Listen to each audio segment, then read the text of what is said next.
रफी साहब के सबसे बड़े फैन जो है वो लक्ष्मीकांत और प्यारेलाल।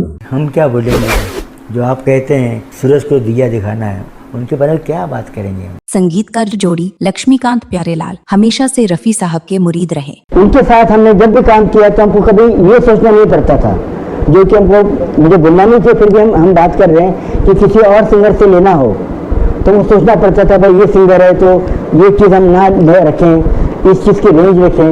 रफी साहब के लिए कोई रेंज, कोई स्टाइल, कुछ नहीं। रफी साहब की वो मखमली आवाज और लक्ष्मीकांत प्यारेलाल का जादुई संगीत आज भी हमारे कानों में शहद घोलता है।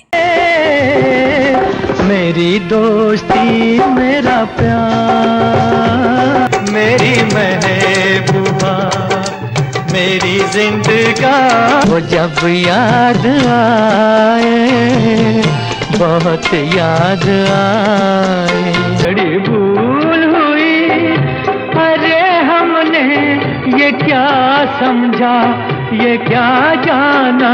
इस संगीतकार जोड़ी के संगीत निर्देशन में मोहम्मद रफी ने सबसे अधिक गीत गाए और ये सभी गीत एक से बढ़कर एक थे। अगर तूफान नहीं आता, यमला पगला दीवाना हो रब्बा, इतनी सी बात न जाना। लेकिन क्या आप जानते हैं कि लक्ष्मीकांत प्यारेलाल के संगीत निर्देशन में बने इन गीतों में से एक ऐसा गीत है जिसकी रिकॉर्डिंग शुरू करने से पहले ही रफी साहब ठिठक गए थे। उन्होंने गीत सुना, शब्दों को देखा और फिर लक्ष्मीकांत प्यारेलाल की जोड़ी की ओर मुस्कुराकर देखते हुए कुछ ऐसा कहा जिसने सबको हैरान कर दिया। आखिर उस दिन ताड़देव रिकॉर्डिंग स्टूडियो में ऐसा क्या हुआ जिसने इस गाने को अमर बना दिया। आज के इस वीडियो में हम पर्दा उठाएंगे उसी गीत के बनने की कहानी से, जो आज भी संगीत प्रेमियों के दिलों पर राज कर रहा है। तो चलिए वीडियो की तरफ।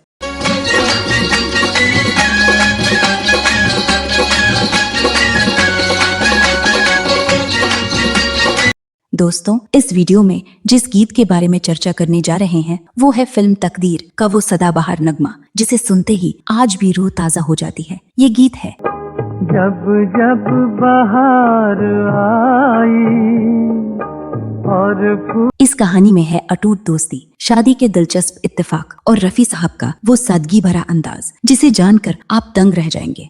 इस गीत का संगीत दिया था लक्ष्मीकांत प्यारेलाल की जोड़ी ने। इस जोड़ी के साथ रफी साहब की दोस्ती मरते दम तक कायम रही। संगीतकार प्यारेलाल जी ने बताया कि फिल्म दोस्ती की अपार सफलता के बाद राजश्री प्रोडक्शंस के मालिक ताराचंद बड़जात्या जी, जिन्हें सभी प्यार से सेठ जी कहते थे, इन नौजवान संगीतकारों पर अटूट भरोसा करने लगे थे। सेठ जी सिर्फ एक निर्माता नहीं बल्कि संगीत के गहरे पारखी भी थे। इसी फिल्म का एक और मार्मिक गीत पापा जल्दी आ जाना आज भी उनकी पसंद की गवाही देता है। पप्पा जल्दी आ जाना, पप्पा जल्दी आ जाना।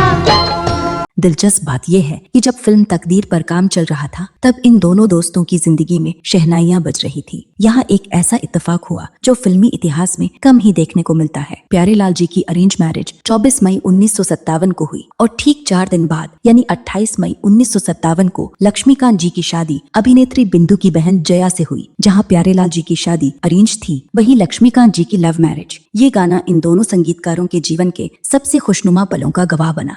मुझे तुम याद आए, मुझे तुम। आनंद बख्शी साहब के लिखे बोल जब रफी साहब के हाथ में आए तो उन्होंने जैसे ही पंक्तियों को गुनगुनाना शुरू किया, उनके चेहरे पर एक अलौकिक मुस्कान फैल गई। वे तुरंत बोल पड़े, कमाल है, लगता है जैसे ये गीत मेरे लिए ही लिखा गया है। क्यों लक्ष्मी, क्यों प्यारे, सही कह रहा हूँ ना? तुमने मेरे लबों पर हर एक सुर को बड़ी खूबसूरती से सजाया है। तुमने मेरे लबों पे इसके बाद रफी साहब ने जब इस गीत को गाना शुरू किया तो हमेशा की तरह पूछा, भाई पर्दे पर इसे कौन से कलाकार निभाएंगे? जब उन्हें बताया गया कि यह भारत भूषण साहब पर फिल्माया जाएगा तो उनकी खुशी का ठिकाना न रहा। उनकी आंखों के सामने बैजू बावरा और बरसात की रात का वो सुनहरा दौर घूम गया। देखी न सुनी ऐसी तिलिस्मात की।